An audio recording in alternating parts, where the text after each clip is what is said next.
Hello, my name is Elise Dieger, and for my presentation, I decided to go to Pho Vien, a Vietnamese restaurant in Clovis on the corner of Willow and Nice. Pho Vien specializes in a Vietnamese soup called, of course, pho, which is a noodle soup consisting of rice noodles called banh pho, a few herbs, broth, and either meat such as chicken or beef, and a mix of vegetables with tofu.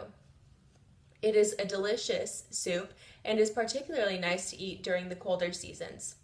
Pho originated in the early 20th century in northern Vietnam and was popularized throughout the rest of the world by refugees after the Vietnam War.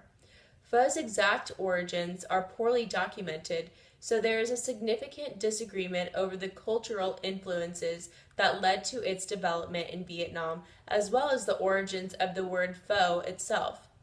There are different styles of pho. For example, the Hanoi and the Saigon styles of pho differ by noodle width, sweetness of the broth, and choice of herbs. Vietnamese people, as well as any culture since it has become popularized in America now, typically enjoy it at any time of the day. However, pho was originally sold at dawn and dusk by roaming street vendors who shouldered their mobile kitchens by carrying poles with wooden cabinets on either side. One cabinet would contain a cauldron over a wood fire, and one cabinet would store noodles, spices, cookware, and space to prepare a bowl of pho. Times have changed, and now pho is prepared in the back of restaurants with broth that has been cooking all day, fresh rice noodles, herbs, and meats or vegetables, where it is then either brought to your table for you to enjoy or for you to pick up and eat at home at your leisure. I found the restaurant to be very nice, warm, and welcoming. On the outside, there was a colorful, modern-looking sign that read the name of the restaurant, Pho Vien. The inside contained wood tables and with wood chairs, with Vietnamese artwork on the walls, and a very nice Vietnamese staff that was willing to serve and assist at all times. I had a great experience at the restaurant and really enjoyed my soup. As Lustig and Coster say, quote, "It is generally accepted that intercultural communication creates stress for individuals," unquote.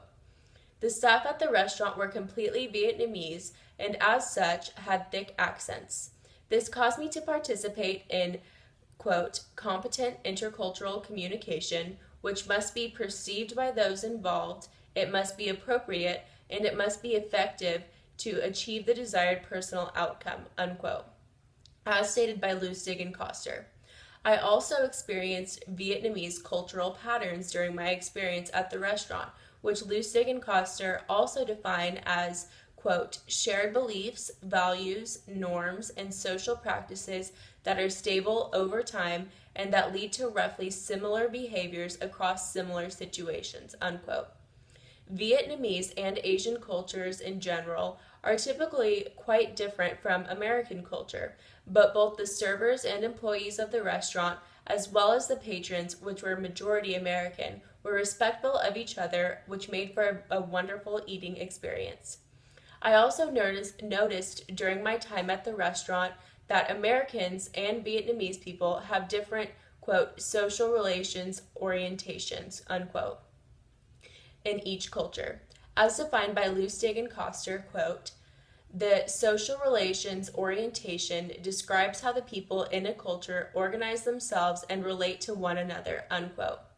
The employees would speak to each other in Vietnamese and to the patrons, obviously, in English. Some may consider this rude or thoughtless, but it is simply how their culture practice goes, and it eases the communication between the employees to make for a quick and efficient restaurant experience. Overall, I enjoyed my time at Pho Vien very much. I will definitely recommend it to my friends and family, and I can't wait to go back myself. It was quite nice to experience a different culture, partaking in eating and enjoying their meals. There is a saying that food is a universal language, and we are lucky that we can experience various cultures' food in America.